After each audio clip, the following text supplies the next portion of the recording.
Please make it loud for Josh Johnson!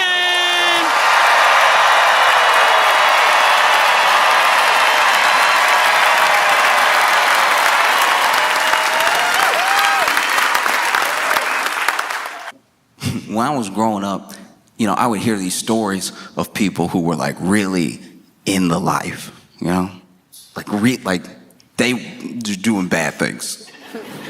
They were like, this is bad. Probably gonna go to jail. And I heard this story one time. This dude, everybody got locked up, but there was this trap house. In case you're not aware, a trap house is where illicit materials are sold. Sometimes you might say trap house, or there might be someone who's like, so booby traps? Like, is it a trap door situation? Like when you walk in, watch out for the wire, you're gonna fall down to the basement? No, I mean drugs. I mean the buying and selling of drugs. And so this trap house was known for being pretty busy. It had become so busy that they had bought some property, several blocks away and opened up another trap house. Business was booming. Things are going very well. Whenever you are selling so many drugs that you have to buy property, we are entering documentary territory. Most trap houses are really just dudes playing video games until somebody knocks on the door. Like, it's not a busy day. And you gotta stay at trap house the whole time because you don't know when someone might get the itch. And so they opened up another trap house, but this location was not as poppin' for some reason. They must have opened it in a bad neighborhood.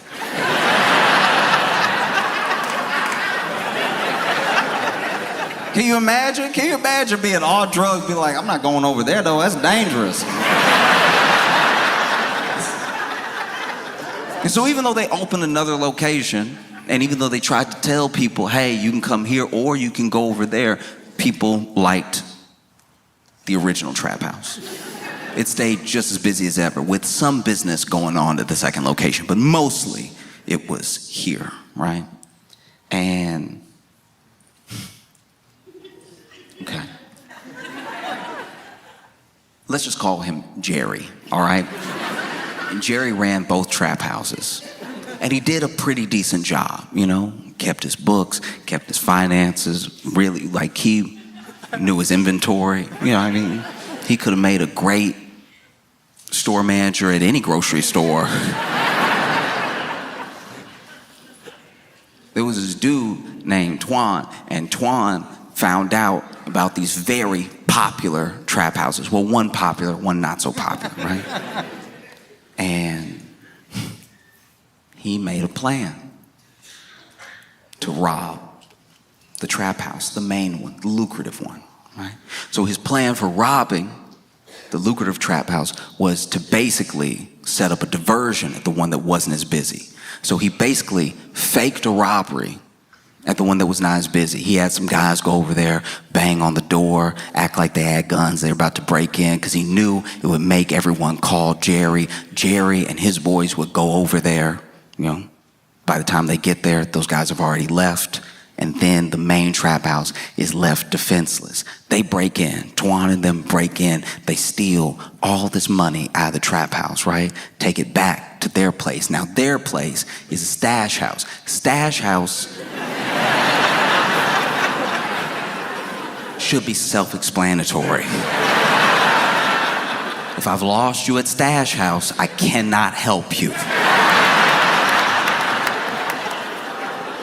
But the trap house has been robbed, everything's been taken back to the Stash House, okay? And then Twan and his boys thought they had made a killing. They were like, this is great. No one even knows that it was us, because they had planned it very well. They planned it all the way down to the detail of if those guys who did the fake robbery got caught, they wouldn't even know who hired them, right? But Jerry's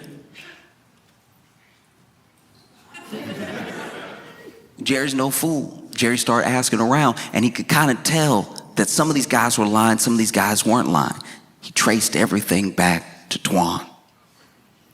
And so he set up a plan to rob Twan's stash house.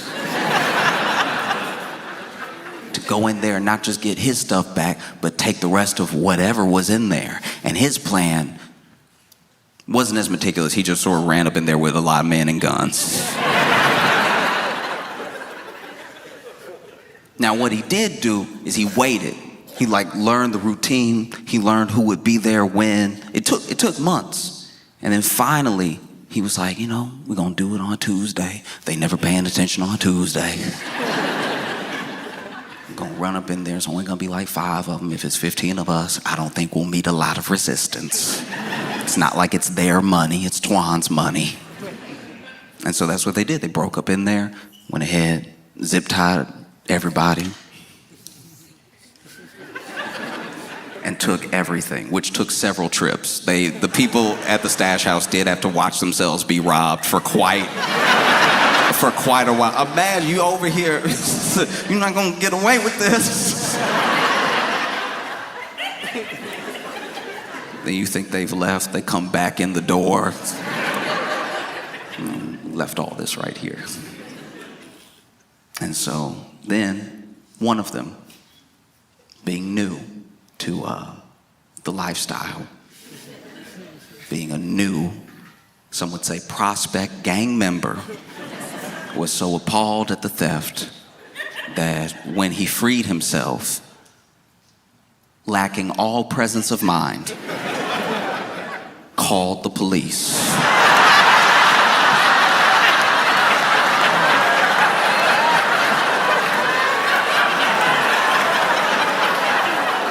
This man called the police. It was like they ran up in there, they had guns and everything. They had a gun in my hands. He's telling all this to 911. They took everything. They took the weeds. They took all the money. Took my favorite Glock.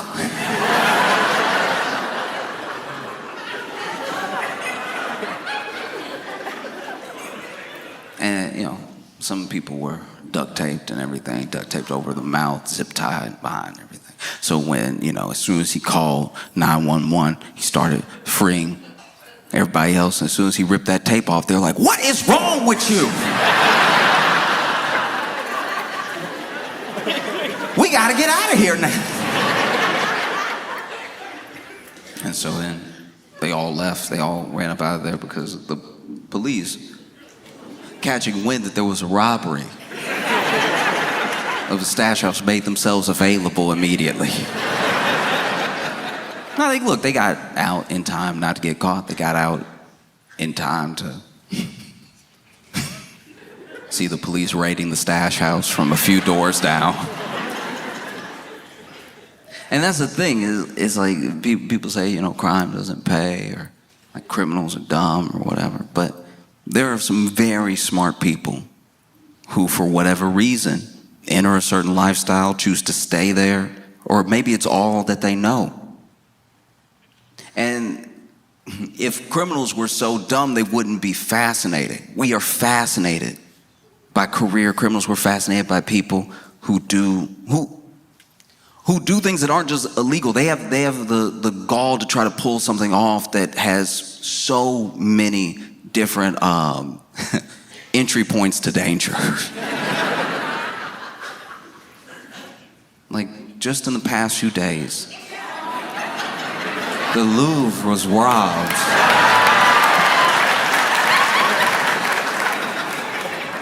And I have not been able to settle. This is amazing. Okay, so if you're not familiar with the Louvre or the Louvre or whatever, it's one of the most visited museums in the world, and people go there and then they act like they've been changed by art. And you ask them what they saw, they can't name anything or anybody. They were just like, "No, the Mona Lisa was there, looking unimpressed." Well, there were these robbers that broke in, and they broke in dressed as construction workers, right? They had actually rented this like powerlifting vehicle that had a ladder that would bring them up to the next level where they could cut in, because they brought tools to cut in through the window and enter that way. They didn't want to just come through the front. And it made sense that they were dressed as construction workers, as Louvre is under construction. Permanently, I guess. It's always under. Why is Europe never finished? Europe always, all of Europe, always, unless you're out in the country, there's always like, oh, we gonna fix this road. We've been working on it since 1822. But that's y'all's fault. Y'all keep changing the roads. We just, right when we finished the cobblestone, y'all were like, no, it's asphalt now. And so look, they break in, and they break in with these power tools. They had like an angle grinder and everything. And that's when the alarms were going off and stuff. And then they get in through this museum window, and the part of the museum that they're in is where these rare crown jewels are being held, right? They didn't bother with the Mona Lisa. There was a crowd, there's a line. You'd never make it out. People be like, no, I want to see. And people keep, they keep criticizing the security. They keep criticizing the people that were doing security, but those people did approach them. They were like, hey, you don't. you better not. Because what is museum security really supposed to do? Let's be honest. Let's be real. If you work security in any format, they should arm you with as much as it takes to protect what's supposedly valuable.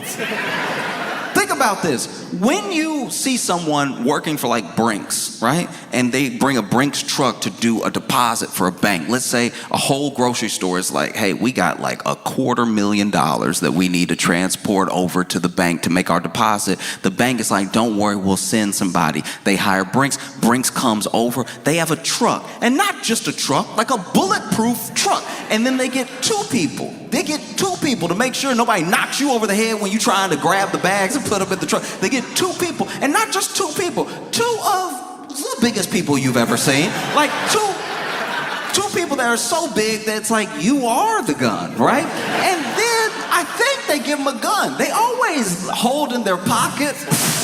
Maybe they don't have a gun, but it looks like they have a gun. And they don't give them cuffs because they don't plan on taking any prisoners.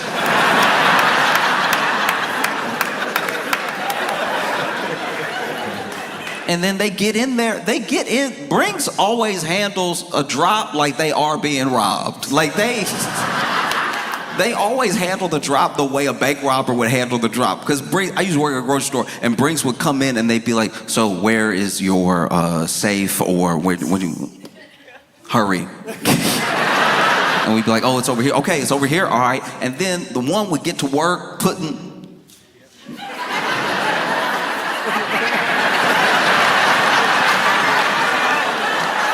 the other one just watching us. I'm ringing people up. I'm putting more money in the till, and they were still like, but you might try anything. I don't know you.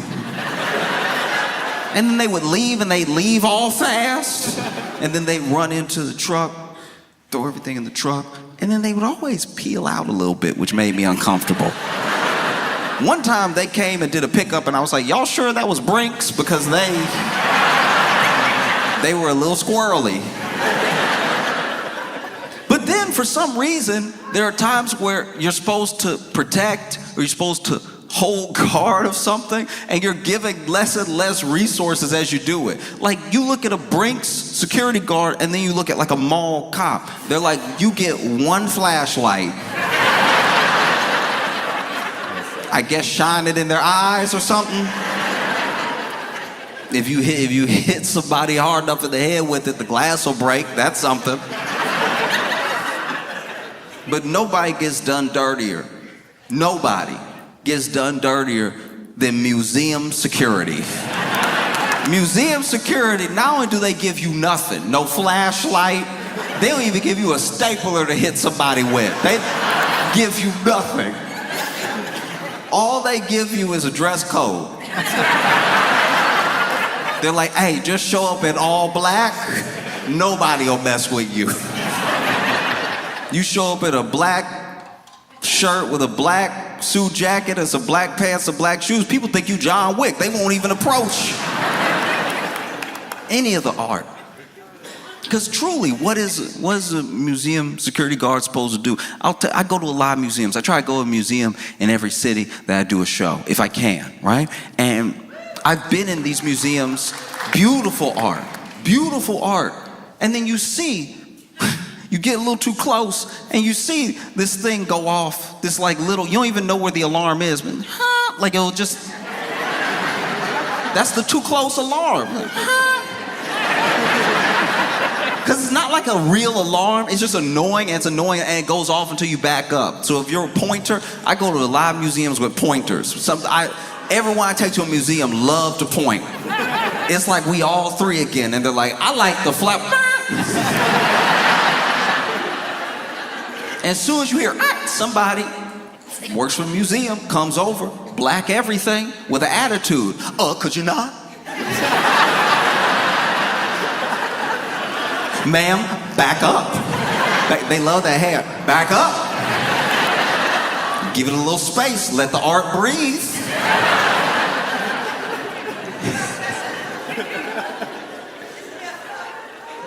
And you want to know who a museum security guard's arch nemesis is? Because it's not like a grown man. It's not a grown woman. It is any child. Any child will ruin their day. Because I don't know what it is about the frequency of the alarm, but if you're 4, you can't hear it. If you're 4, you're like,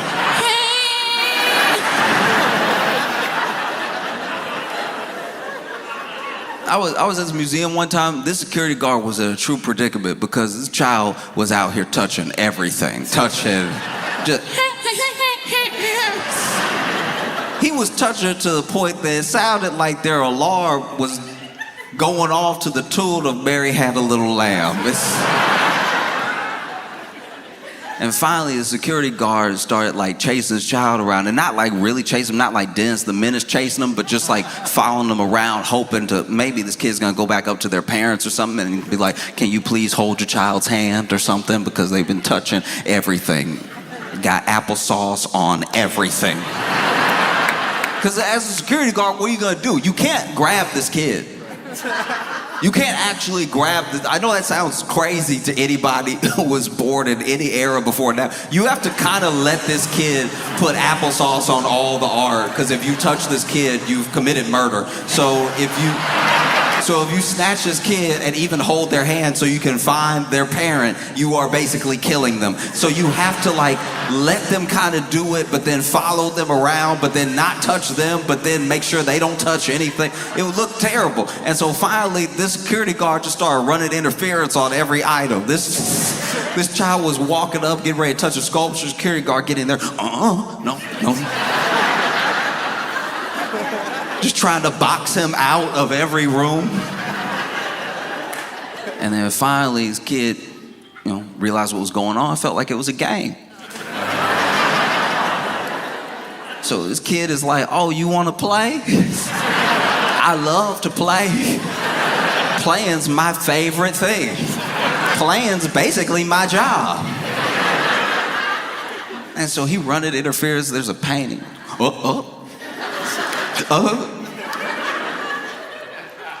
And finally, this kid gets boxed in. And even the security guard's like, I don't know what to do now. Because like, this would be when you would like snatch their hand and be like, hey, is your child not with you in the museum? I might have them. But he was like, doesn't want to touch his kid, but doesn't want the kid to touch anything else, but then is in the corner, but then is also a grown man cornering a child in a corner. just because you're at work doesn't make it look better. All this kid has to yell is stop, and you going straight to jail. I'm your only witness, and I'm not really here right now.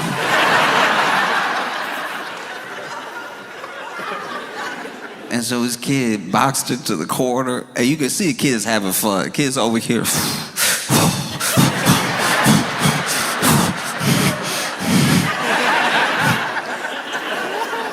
Nowhere to go but under. This kid slipped under his legs and ran away. This man turned around. Started chasing after this kid even more, and then the kid went to the only room he hadn't got applesauce on. And was next to this painting. I don't really remember who painted this, but it was a huge, huge painting of a ship in a storm. And it was one of those that was like, it was a marvel because of its scale. You know, so it's not like one that you just hang up and 6x8, whatever. This thing was huge. It took up almost the entire wall, which meant he could definitely reach it. This kid walked up to the painting, and now the whole thing is a game. Touching the stuff's a game, trying not to get caught is a game. This kid's having fun. He thought museums were boring. He's having the time of his life. This kid standing next to the painting. And admittedly, I was also running after them so I could keep watching. I didn't try to help him at all, but I was like, I gotta see the rest of this. Like, what you gonna do? This man gonna run out of breath soon. Security guard gets in the room, huffing and puffing. And he just goes,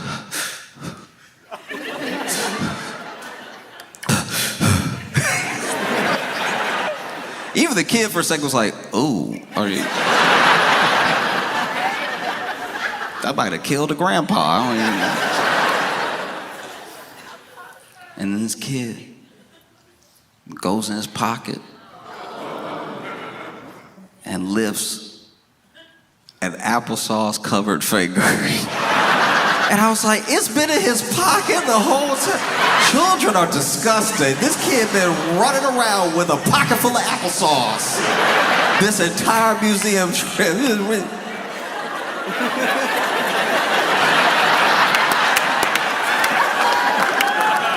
And then Unc running security goes, don't. This kid, no words, no emotion in his eyes. You can tell he gonna grow up to be a bad person. This kid, applesauce covered finger just went,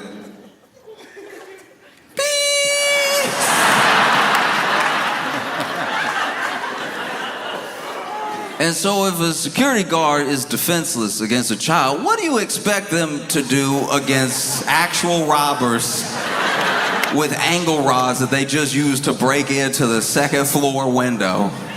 Because the security ran up on them, no, hey, get out of here, none of that. And then they went,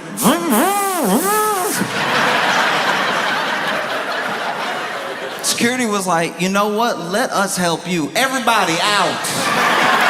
Everybody out. Everybody get out now. Security made everybody get out but them. Don't you see these men working? Get out.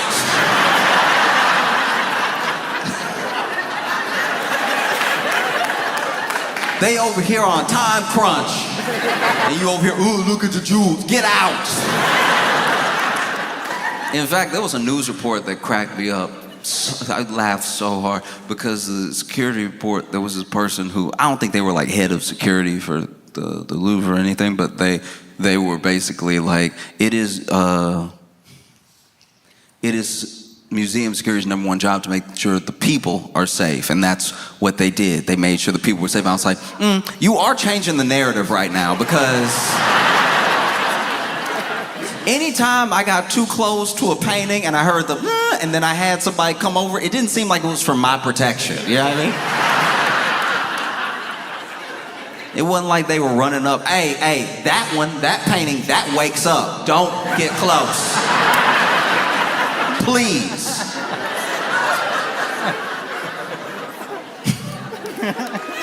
And so then, robbers start grabbing everything, grabbing these like Napoleon era empire crown jewels, right? They grab so much, they grab too much. They actually grab so much they drop one. They drop one of the crowns outside.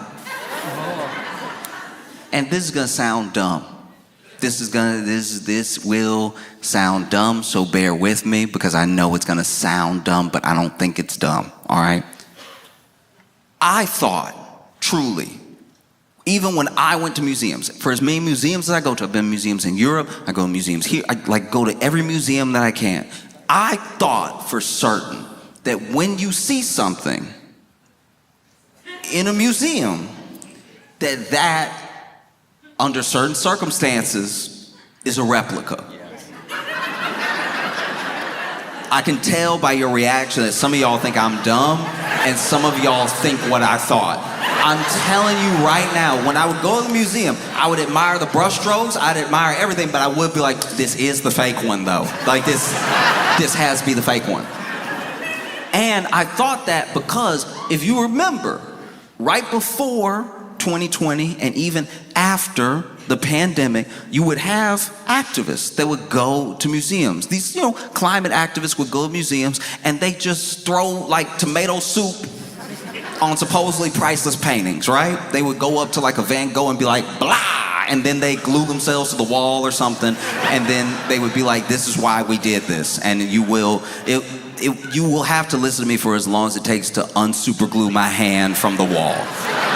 Because people who are climate activists feel like no one is listening to the point where the only thing that will get any attention or like stop people for a second to listen to them is just extreme acts that knock you out of whack. You know what I mean? Just things that you go, what? What? They did what? Why did they do that? And then they get to explain. It's like the better version of canvassing because they tried to canvass. They really did.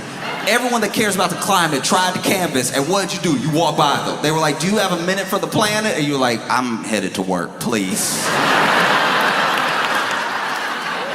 I was with a friend one time, and look, I've stopped plenty of times. I can't stop every time. And so they were like, do you have a minute for the planet? And then my buddy was like, nah, we're good, and kept walking, have a good day. And this dude got really bad. This dude canvassed and was like, you on the planet? You don't have a minute for the planet you on? But that was happening a decent amount. There were these supposedly priceless paintings. They were getting vandalized, people throwing Campbell's soup on them and everything. So then I was like, surely a museum would not allow Campbell's soup to get thrown on the real one, like the regular one, because the museum was always super chill about it. The museum, they would like throw tomato soup on a Van Gogh and the museum would be like, stuff happens, we gonna get it off.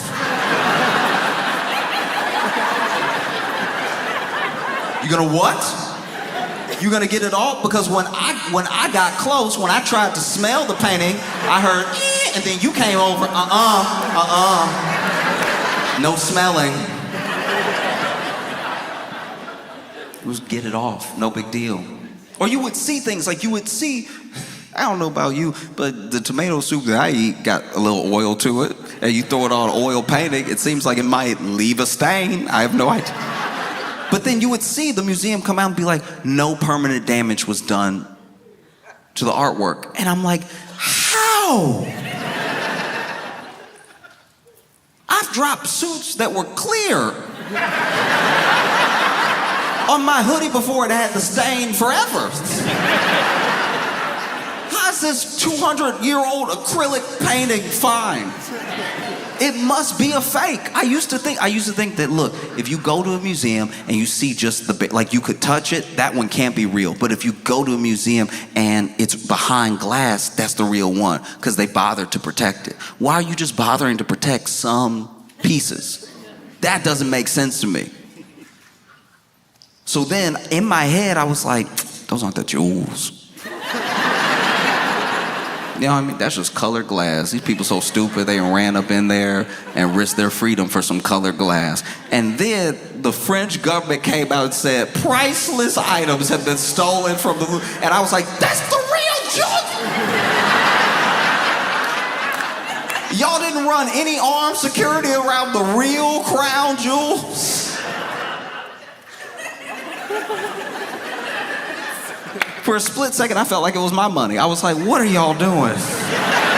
Ooh, I need to sit down. You said it was priceless, and then right after saying it was priceless, they were like, it's about $100 million. I was like, oh, seems like a price.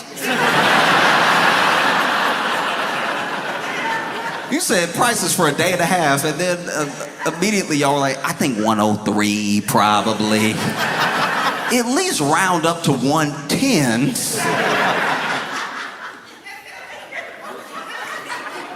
And then, in my opinion, museum handled it wrong. You know, they were over here freaking out. Everybody, the French government, they got everybody on it. They got like their version of the FBI. They have the local police. They have everybody on it. They plastered all the jewels that were missing all over international news and everything. If I was trying to save face, let's say I was head of museum security, I was trying to save face, I would come out to the public immediately after the robbery and be like, y'all, that was Banksy. Y'all know Banksy played too much.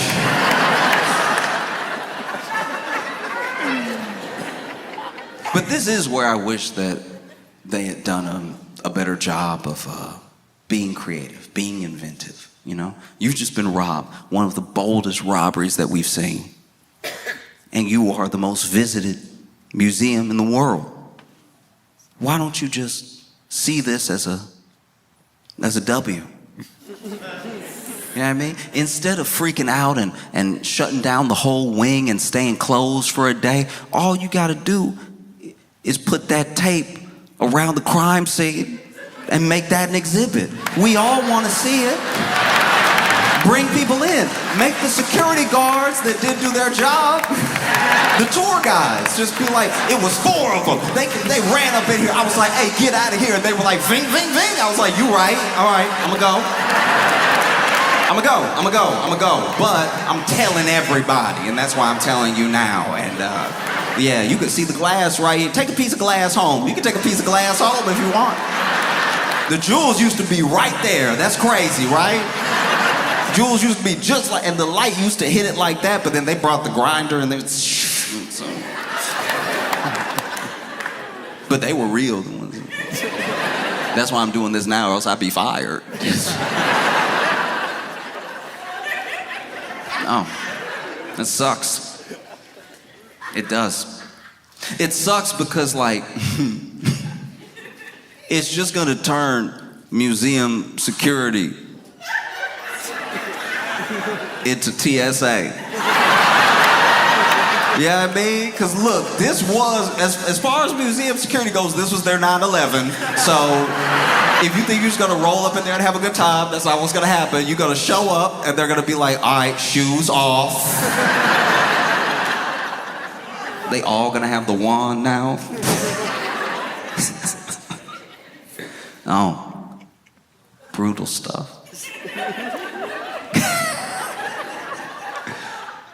You're gonna walk into your local museum.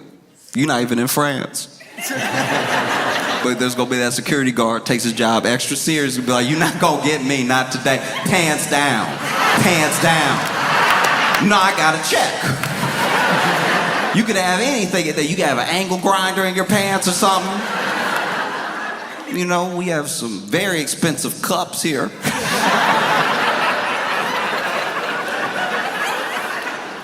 I love a tour guide at a museum because then they'll tell you how expensive something is. And at least with the pottery, maybe this is me not being cultured, but some of the pottery that's in museums, and then they'll tell the story of how the pottery got to the museum, and then they'll be like, you know, this is worth easily $100,000. And I'll be like, nah, it's not.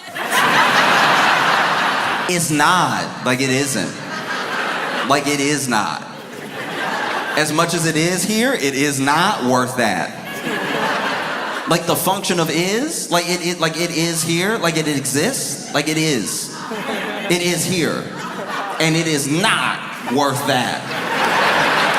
And you know how it's not? I know it's not worth that. I know it's not worth that because you had to tell me how much it was because I thought it was worth nothing. I thought y'all dug it up and brought it here because y'all were like, this was just in the ground. Isn't that interesting? I bet you people aren't leaning over the register at the gift shop being like, how much was that clay cup? I only have 50,000 on me. Dang. I would have loved that clay cup that looked like a caveman did it. Because I need to be clear here. I'm not just trying to be rude. The one that I'm talking about, it wasn't like some beautiful African art. It wasn't like a Greek pot or something that was painted with a story on it. It just looked lumpy. It just looked lumpy to the point where I was like, even when they drank out of this, there's no way they got the water on a consistent basis. You could tell it's primitive because it looked like a cup that gulps. Looked like it pours when it wants to. Lip of it all uneven and everything. This is $100,000. I'm like, all right. You sure you didn't look at it too fast and add 2 extra zeros? Because I don't think so.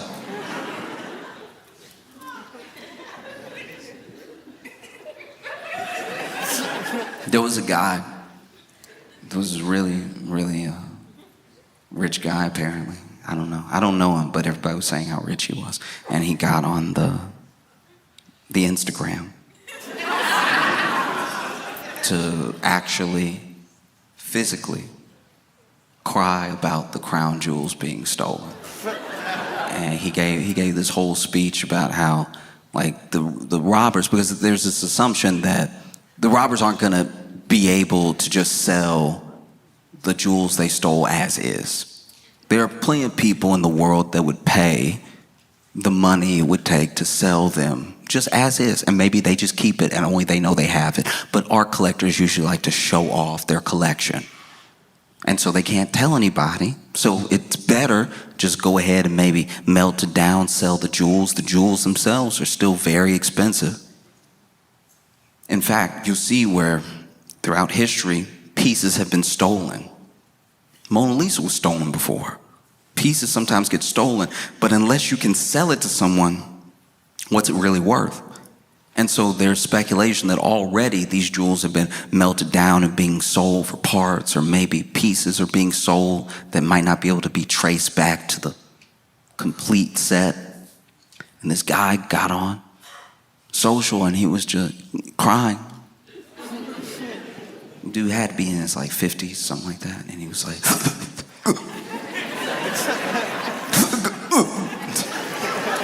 it was that crying where, okay, you know, it was like the crying you do when you're little, but you let yourself do it again when you get grown if something gets to you enough. Which is crazy because he went online to cry, but then was fighting the crying. But he's fighting the crying to camera. But then just don't turn the camera on yet. Like if you let it out real quick and then do your video. You doing the video, like no one putting the video in your face right now. You doing the video and you, wait, just wait. No one asked for this video. You could wait a day. You could wait till you're over it, or you could just not do it. But this dude got, some people just cry like they choking, and it's just.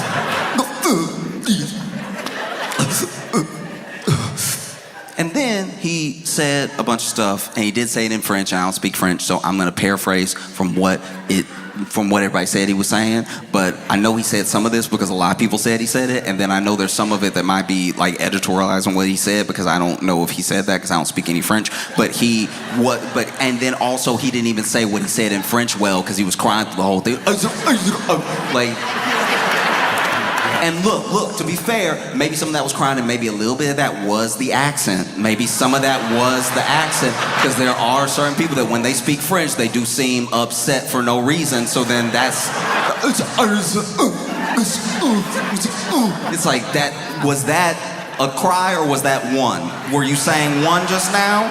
Were you like, or is that you trying to hold it together? Because that's why you should have waited to make the video.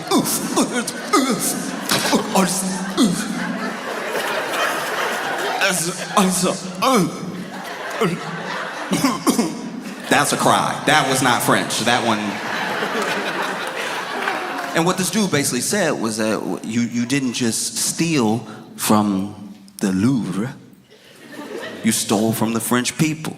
You stole a piece of our heritage. You stole a piece of our history. And if you melt that down, if you repurpose that, if you sell that, you will burn in hell because you have stolen from the people. And I'm sure, I'm almost positive, I don't know everyone who's seen the video, I just know that I saw it, but I'm sure if you saw that video and you were from Africa or Brazil or just anywhere, I'm sure you watched it and you were like,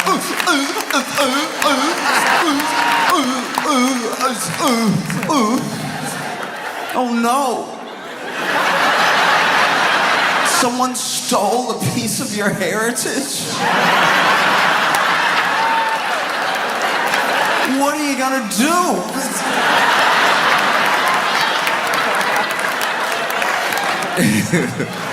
Someone in Sri Lanka is like, not France. No. What are you gonna do? And look, I can understand if you are from some of those other countries, if you're from like an African country or something like that, if you're from Haiti, you see this thing, that you might be like, oh no, not the Louvre.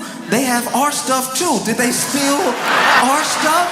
Now it's gonna be harder to find, because that's also what was there. So now, oh no. Someone stole it, you know? I just love the story so much. I love the robbers. Cause look, because they even showed up. They weren't just dressed in a construction outfit. They had on the, you know what I mean, the thing, mask and top and bottom. You know, they were wearing the baklava.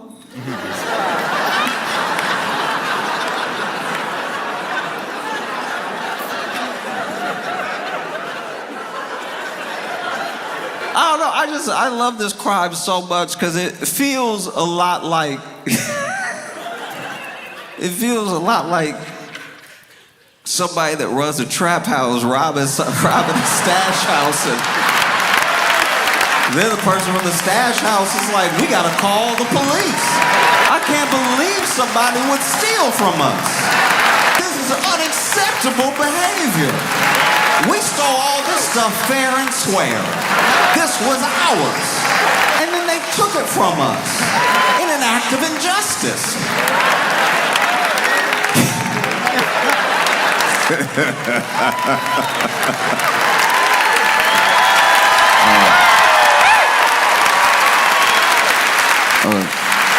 Stanford, y'all have been amazing. Thank you so much. I appreciate y'all.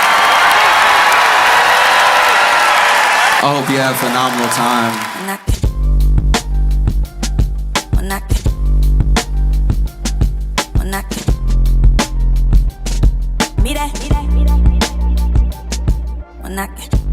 You have seen him everywhere, but tonight you are seeing him live.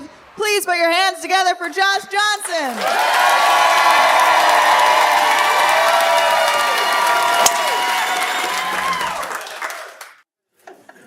Sometimes I find myself falling down whole rabbit holes online of things, stories and stuff. And there's a case, there's a trial. It just ended. And I think it may qualify for trial of the century. I know that's premature to say, but I don't know. I think it's pretty incredible. The trial of Young Thug just ended. Now, if you don't know who Young Thug is, he's a rapper. It's not a dog whistle this time, all right?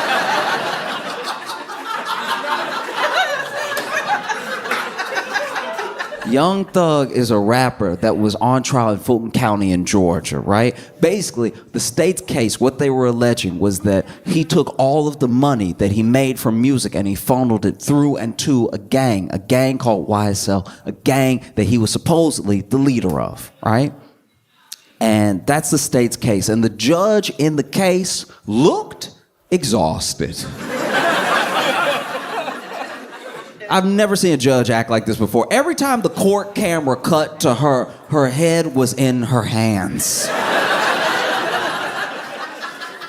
I'm not gonna act like I know the law, okay? My understanding of the law sort of begins and ends with Law and Order SVU, all right?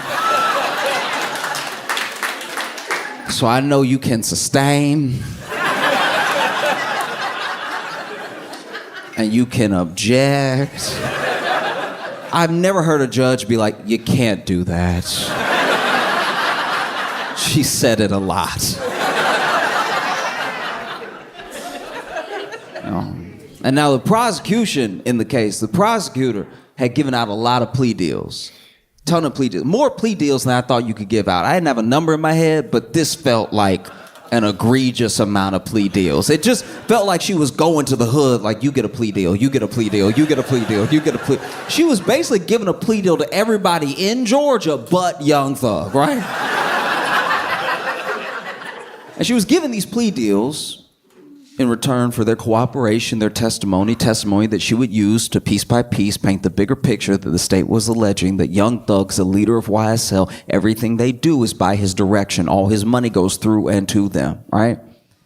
And the only problem is the prosecutor in this case gave plea deals to some of the least helpful people in human history, all right? I've never seen people less helpful than this. It was astoundingly unhelpful. I was helping my friend move one time.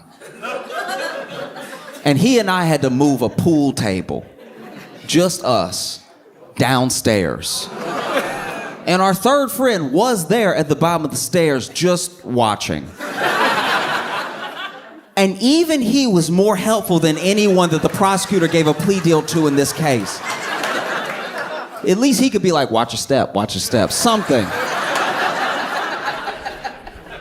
I'm gonna tell you about some of the testimony. I'm gonna need you to be patient with me because a lot of the dudes testified in this trial are going by their rapper name and they haven't made it yet. So I don't know why it's spelled like that. I don't know how to pronounce it. Just, I'm gonna say he for short, all right? There's one dude that was on the stand, right? And prosecutor asked him a very specific question, a very specific reason. She goes, did Young Thug have an issue with Rich Homie Quan bringing his friend to the party, right? Now, Rich Homie Quan is also a rapper who has sadly passed away. But his friend, to the best of my knowledge, allegedly, is a gang member, right? This whole question is to paint Young Thug as a leader of a gang. That's why he would have a problem with a different gang member coming to his party, right? So the prosecutor asked, did Young Thug have an issue with Rich Homie Quan bringing his friend to the party? And then this guy on the stand goes,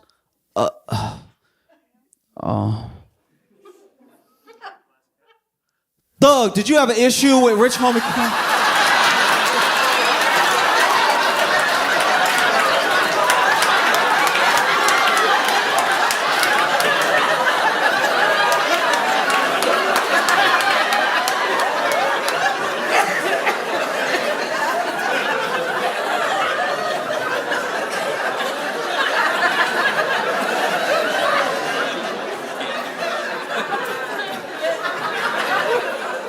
Never in the history of court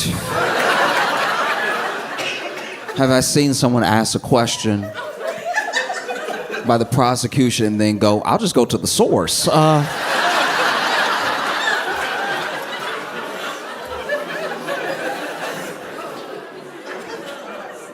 so then the prosecutor goes, no, I'm asking you. Did Young Thug have an issue with Rich Homie Quan bringing his friend to the party, all right? And then this guy goes, I'm not Young Thug, so I don't know.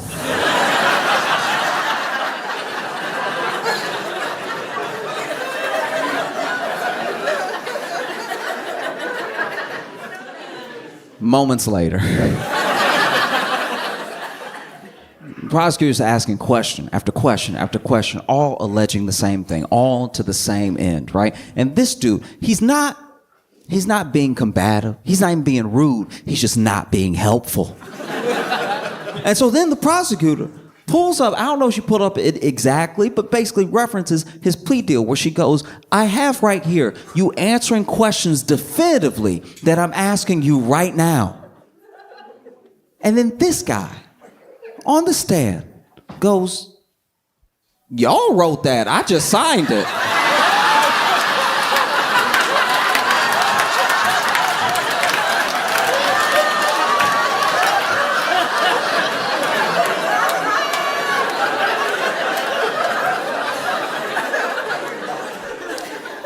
Never in the history of court, at least that I know of,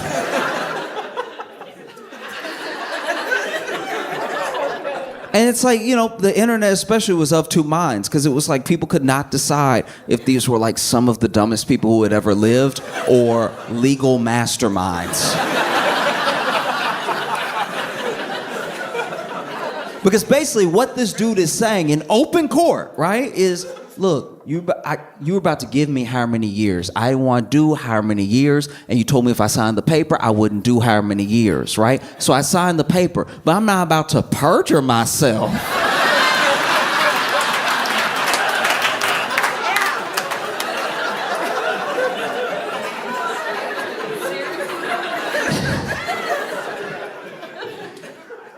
Oh. This dude was supposed to be on the stand for 3 hours. 3 days later.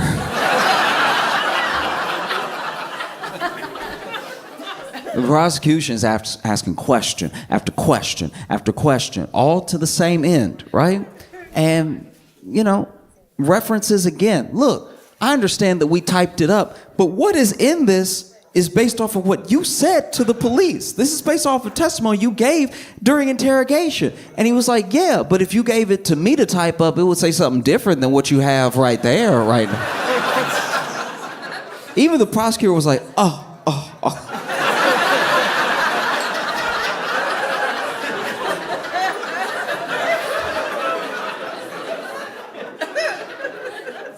Question after question after question after question. And finally, this dude, he doesn't snap exactly. He doesn't lose it, right? I think he just gets exhausted. And finally he says, look, I'll tell you what I told the police. I'll say anything. Like...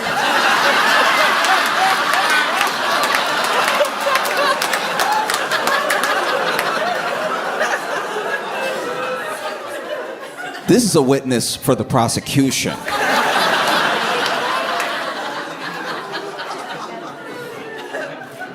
It's absolutely insane. The whole case is insane because you even look at the fact that the case had 3 different judges. Yeah, got passed off like a bad baton. First judge was Judge, I don't know how to pronounce his name. I think it's Glanville, yeah. And this judge, he does seem to suck. Like, he does. But he also had to put up with some stuff, too, because there were jurors that were fully out of pocket during this case. Just a couple of examples. There was one juror that got picked. It already took nearly a year, by the way, to pick a jury, which is insane. And then after they picked the jury, there's one juror that during the trial has started, and I think they just went to the Dominican Republic.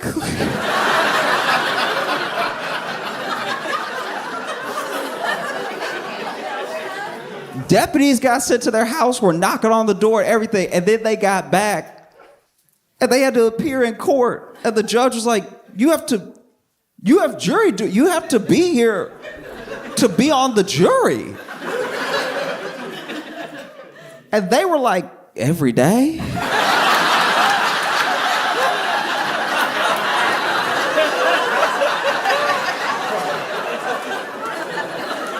That sounds wildly inconvenient.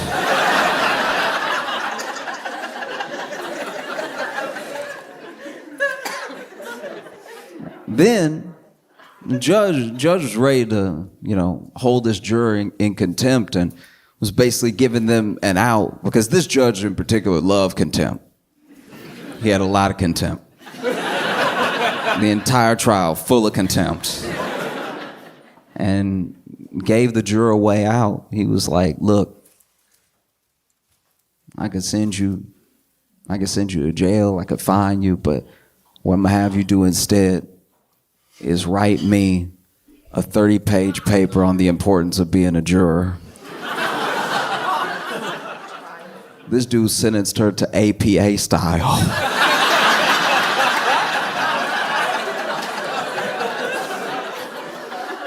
He sentenced her to citing sources. You couldn't see his face in the moment, but even Thug was like, damn.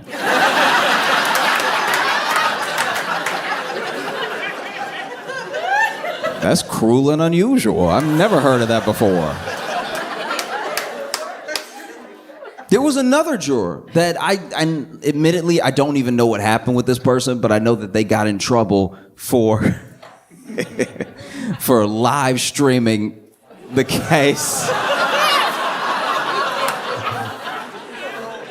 Which is extra crazy because it was being live streamed.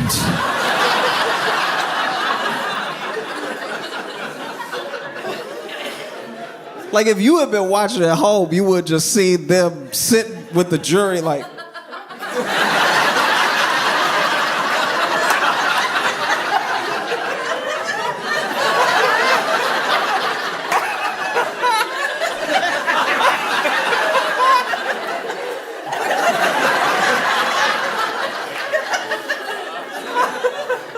You risk jail time for an extra angle. We are.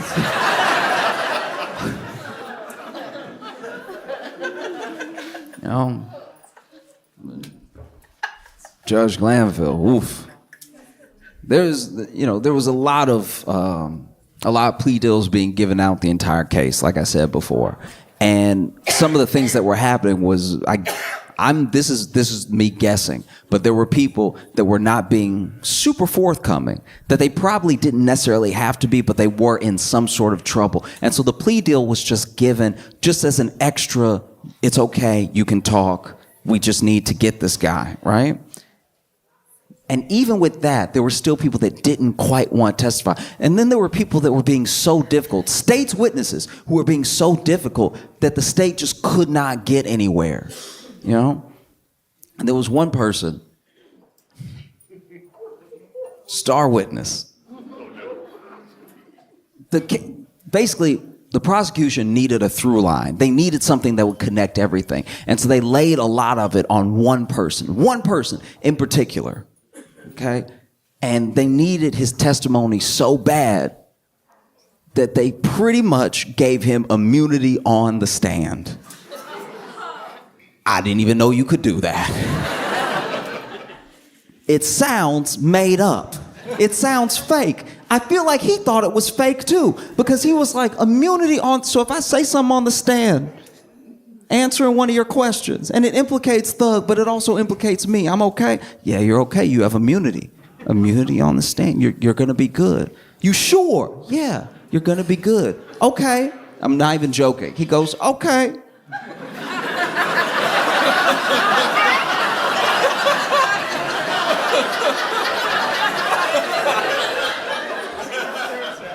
Okay, but what if it's federal?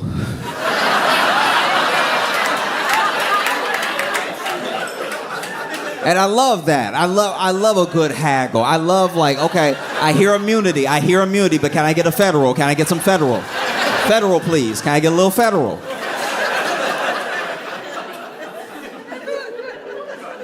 Oh, it's beautiful.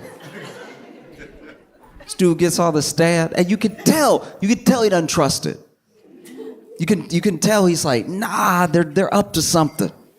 Doesn't want to answer any questions, but we told you have immunity. All right. Basically compelling this man to testify, dangling immunity in his face. Sits on the stand. First question from a prosecutor. How old are you? And he goes,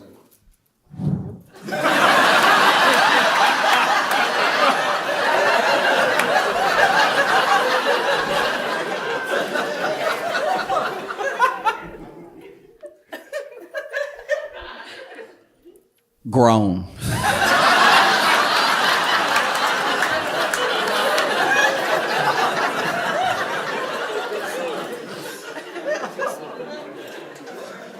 And the prosecutor's like, what do you mean by grown? It's like, I'm an adult. Prosecutor is like, okay, seeing as you're an adult, how many years is that? And then he goes, looks over at the judge. I plead the fifth.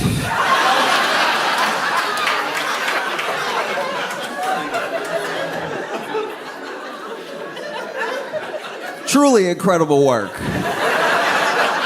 Truly phenomenal, you know? They would be asking them lots of questions, you know? Question after question. And it was getting frustrating for the prosecution. It was getting frustrating for the judge because, look, maybe I'm doing my best to be as fair as possible, but when you watch a case like this, it does just seem like if you're a defendant, you're up against two parties. You're up against the prosecution and you're up against the judge because everything in this case kept giving the prosecution chances, even when they would mess up. Because once again, they're not being given a lot with testimony, but there are things that they have in hard evidence. They're just not bringing them all together to make it cohesive, right? And then this star witness's testimony is not helping. So then, can't stress this enough, you cannot do this. Judge Glanville supposedly has a secret meeting with the witness and the prosecution, but not Young Thug's lawyers, right? It's something in Latin that I don't know how to pronounce, but you're not supposed to do it. I mean, and basically, in this meeting, this witness is then threatened with the dangled immunity and everything. Oh, we'll charge you for this. We'll hold you in contempt for 2 years. We'll put you in jail. All this stuff, unless you start testifying, unless you start answering questions to the best of your ability. I don't want to hear any more of this pleading of the fifth, all that stuff, right? And so then they go back to court and he's answering questions so well that the defense gets suspicious. Defense is like, what happened between now and lunch? All of a sudden, he remembers everything. He remembered what color everybody was wearing.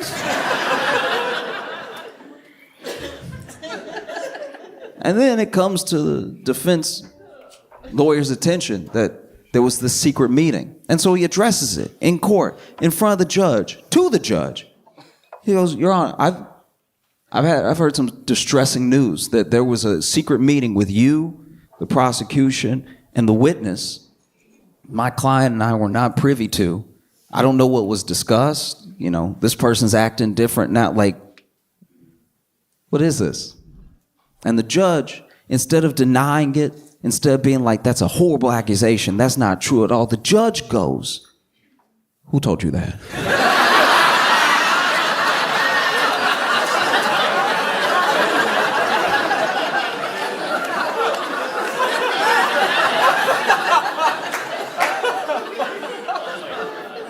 And you can look at it because it was live streamed. You can look, who told you that? And he's like, Your Honor, don't worry about who told me that. That's the least of my concern, is who told me that. The meeting is my concern. He's like, no, I need to know. This is very distressing. I need to know who told you that. And he's like, Your Honor, it doesn't matter who told me that. Is that true? Like, did that happen? Who told you that? Who told you that? Who told you that? Who told you that? Over and over and over. And it's just wild that, like, in a RICO case involving supposed gang members, that the judge is like, who snitched?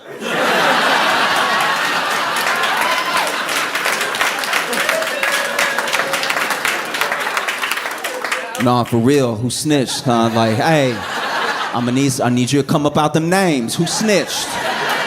Ain't nobody play with, look, I will bust everybody in here right now.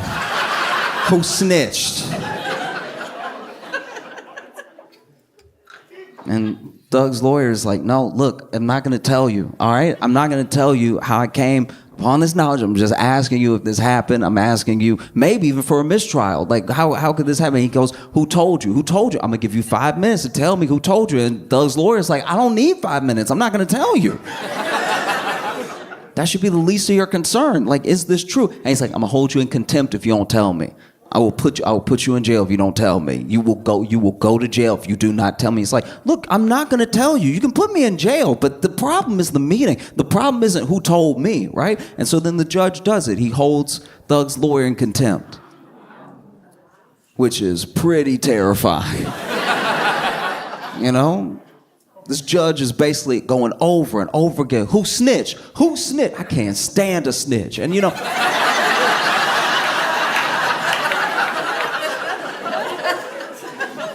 And you couldn't see Thug's face in the moment, but he had to have been like, I know, right?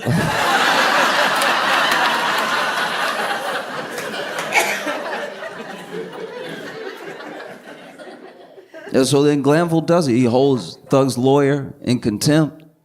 And, you know, the Bar Association hears about it. And they show up to back Thug's lawyer up because that's terrifying.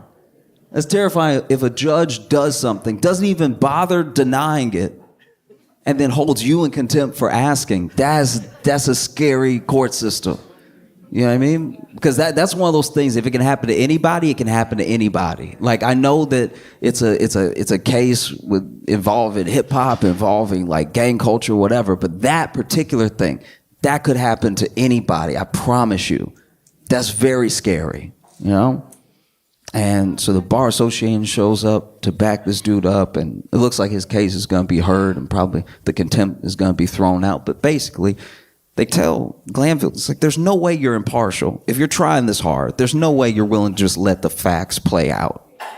And so Glanville has to recuse himself from the case. And one of the things about recusing yourself, it doesn't undo damage. The case just goes on, you know? So there's still this like contempt hanging over Thug's lawyer's head and stuff. And then they move on to the next judge, and the next judge was the judge for a day.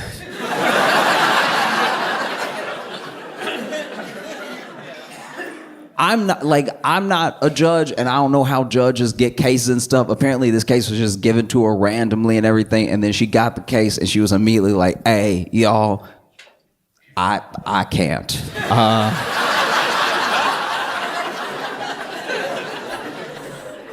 And so many people were like, why? What's the problem? Don't worry about me. I can't right now. And so then the case goes to the third judge. You know, the judge just, that judge. The case goes to her, and she does her best. But it's very difficult. It's very difficult because there are things happening in the case that should just never happen. They actually had an officer come in who was, I guess you could almost call him a specialist in RICO cases through his police work, right? And even he made a mistake on the stand that had the defense asking for a mistrial, because basically the state handled the case so poorly, so messy, just so confusing, right? That the defense would be asking for a mistrial consistently. They were asking for a mistrial the way that you act when you got 2 cards left in Uno.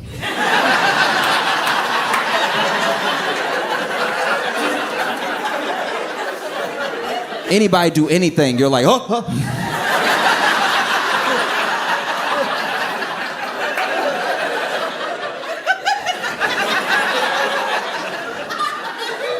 Defense would call for a mistrial non-stop. That's a mistrial right there, Your Honor. He just sneezed. That's a mistrial. He gonna get everybody sick. Because this witness on the stand, you know, his testimony, I'm pretty sure, had to be thrown out, because even though he's an expert in RICO and everything, two things were revealed that were pretty distressing. One, it's a RICO case, so they're trying to get everybody on everybody's crimes, but they never bothered to really look at the financial records of Thug. Which is pretty insane if you're telling me that all the money he makes, he runs through and to a gang. And you didn't bother to check a Chase statement or anything? That's wild.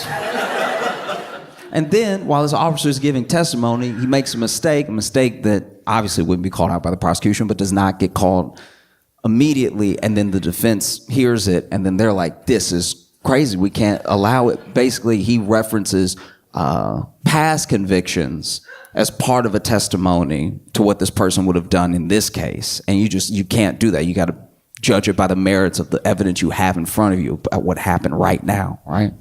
And at one point, the judge loses it. She storms out. The judge goes, I can't take it anymore.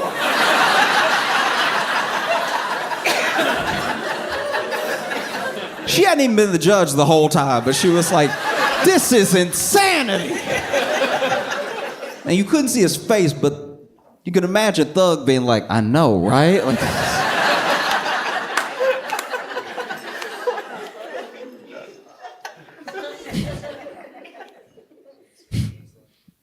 and so she almost grants a mistrial. You know, there's a mistrial with prejudice and mistrial without prejudice. Mistrial with prejudice is basically don't even bring it up again. Mistrial without prejudice is like, okay, you didn't make the best case, or something happened, or a bunch of jurors went to the Dominican Republic, so like, we can try it again later. And so, the judge at one point has had it with the prosecution and is giving like a full-on. You just so rarely hear people talk to like this on a live stream that aren't on a Zoom call at home. Like this, she was just like, she was looking at the prosecution and she was at her wit's end, and she was like, I don't know what to say to you. Like, I don't know, with the years of experience that you have, I don't know if you were willfully trying this case as badly as possible, or if you were just so unorganized that you can't seem to string a coherent thought together on how two things are related. And we've heard testimony. There are people that don't show up. We're leaving at 4:25. Like, what is happening? And the whole time, prosecution is like, oh. You ever just take your talking to because you're like, yeah, it's pretty bad. Yeah, and like the prosecutor had the same nod that dudes have on the street when they getting yelled at on Valentine's Day. It's just like, just go ahead and nod. Accept that you've messed up. It was so bad. And it'd be thing after thing after thing, whether it was jurors, whether it was judges, whether it was just wild testimony.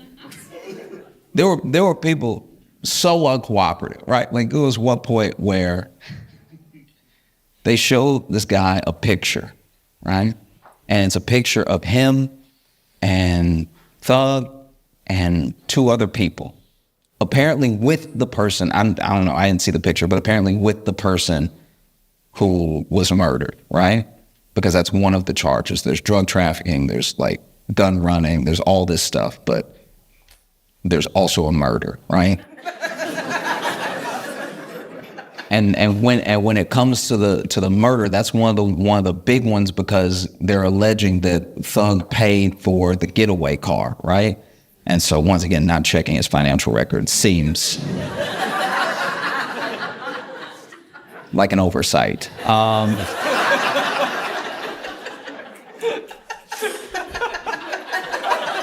I'm not a lawyer. I'm just saying. And they show a picture, right, with all these people to someone on the stand. And they're like, do you recognize anyone in this picture? And he's like,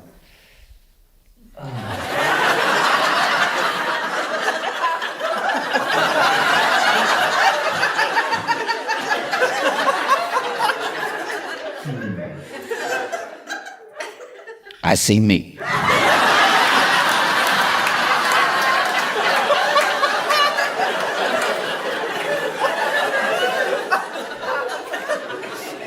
Okay, fair enough.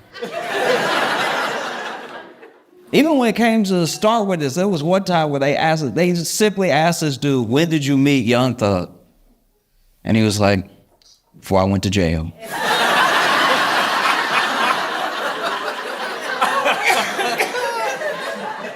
And just for the sake of clarity, the prosecutor tried to clarify, which time before you went to jail? And he just goes, "You right."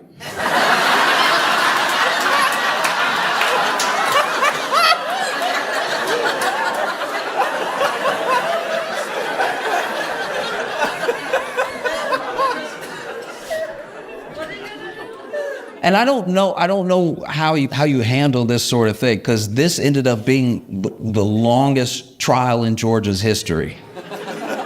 Also, one of the most expensive, if not the most expensive, because I guess plea deals cost a lot of money.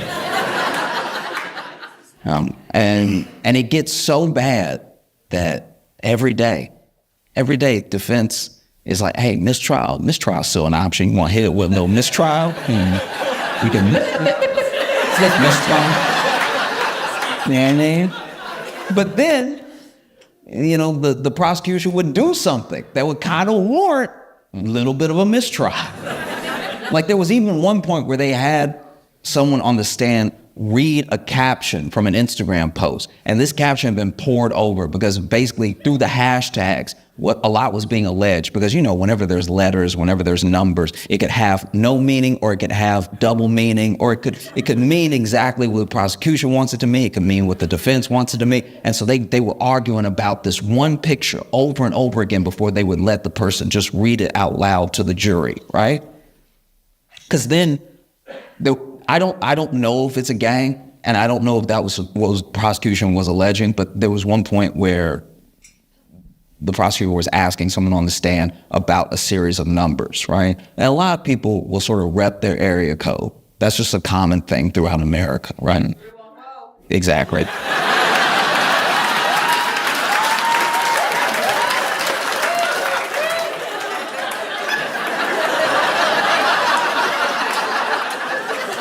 That one, that's one of those things. It's like it's so unifying. Everyone does it. Like sometimes you just can't help it. Yeah. But this is my thing. The dude on the stand, prosecutor asked him, "What's 374?" And he was like,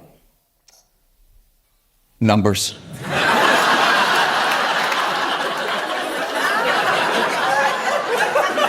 Maybe it's a gang, maybe it's not. I have no idea, right? But basically, there's this one picture that's being poured over and over again, and this was the straw that sort of broke everything, right? Because they made agreements, and they had even redacted the picture so that only what would be read was what the prosecution and defense agreed on, based off of the evidence that they were both showing, right?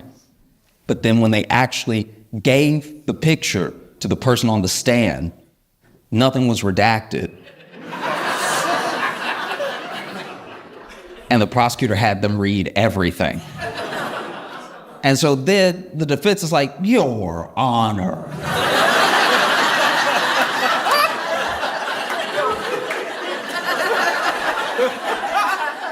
I've never heard a lawyer have to go, "Your Honor," kind of like, "Mom," like.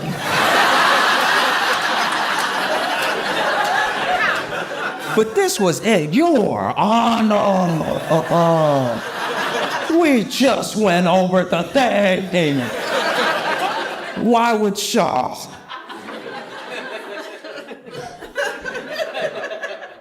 And sure enough, judge agreed. Judge was like, "Look, I gotta do something else with my life too. Like it's just, it can't just be this." And the judge said an interesting thing, and like I said, I know a little bit about the law, most of it, what not to do from this case.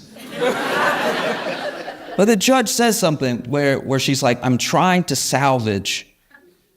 basically trying to salvage something here, because I don't want an entire jury's 11 months to be wasted. I don't want, which to me is a little weird. Their time's already been wasted. Like, this is about seeing if someone did or didn't do something. You know? And so that statement was said, but then, judge turns to the defense and goes, I'm not gonna grant you a mistrial with prejudice, but would you like a mistrial without prejudice? And defense was like, yup.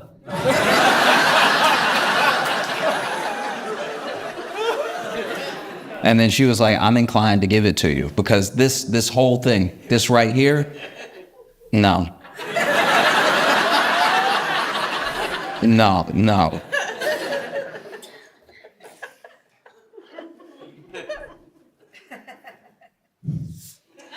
And so then, they get to plea dealing a bunch of people day after day after day. And then they actually go to Thug and they're like, look, you're facing like 25, 40 years for all the things that we are alleging, right? But we'll give you probation, right? We'll give you probation if you just admit that you are the leader of YSL, a gang where you take all the money and you funnel it through into the gang and everything they do is at your direction. Like if you'll just say that, probation, you'll be good to go, right? And then Thug says, no, I'm not just gonna accept. You came to me to make your case for you. You know what I mean? No. And that's a very, I don't know, to me, that's a very, brave thing. I don't even fully understand all of the conditions around the sentence that he actually got, but that was what he was initially presented with. And he said no. And then the state said, okay, we're gonna make sure that you do 25 years. And that doesn't sit right with me. And it obviously didn't sit right with his defense attorney. His defense attorney brought it up when the judge was about to make a decision. Basically, he says, Your Honor, the state came to us and they said he could do probation if he signs this piece of paper, or he could do 25 years if he doesn't. And I'm just kind of curious why the state would allow someone that they're so sure is a racketeering, drug peddling murderer to go free with probation if they're sure, right? And that he'll do 25 years if he doesn't say what they're so sure of. And the judge was like, good point.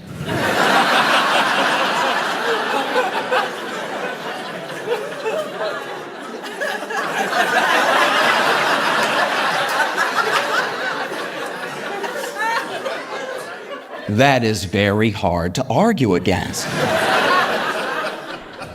And then the judge granted Thug probation and, he went home. And there are some people that are like, man, if he could have just stuck it out a little bit longer, seen the trial to its end, there's no way he would have been convicted. The defense was ruining the state, just at every turn. And it was mostly the state tripping over themselves, right? And I get it, though. That dude sat in jail without bond. Dude was in jail for 2 years. He was in jail for a year while they picked the jury. He was in jail the entire trial, And every once in a while, don't get me wrong, every once in a while, Thug would also laugh. Because, he was facing a lot of time, but every once in a while, he'd also be like, how did we get here? This seems... Far be it for me to say, I'm just a rapper, but as far as the law goes...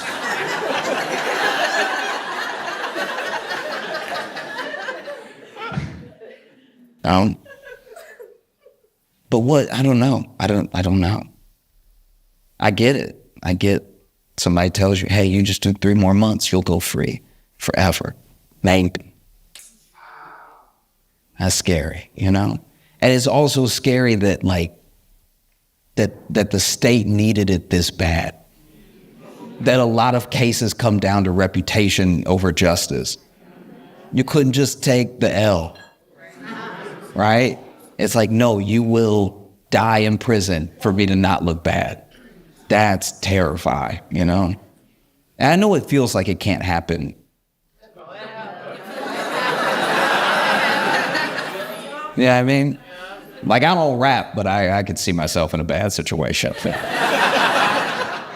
know, because it kind of begs the question, you know, did this person get away with a bunch of stuff, or did the state just jam someone up for 2 years? You know, thanks.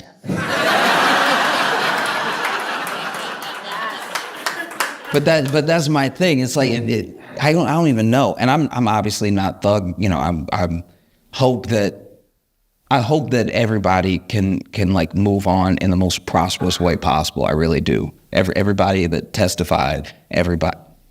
I wish the best for everyone. I really do. I just can't seem to think there's a level of peace you have to attain that I don't know if I have. Because if someone accused me of being this like drug running, you know, murderer, this horrible person, like this that did all these things, and they were willing to put me in jail forever with a bad case that they didn't have enough evidence for, and then they were just like, you can go if you just sign it.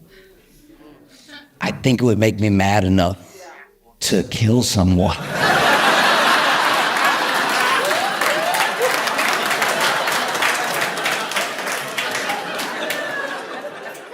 But that's just me.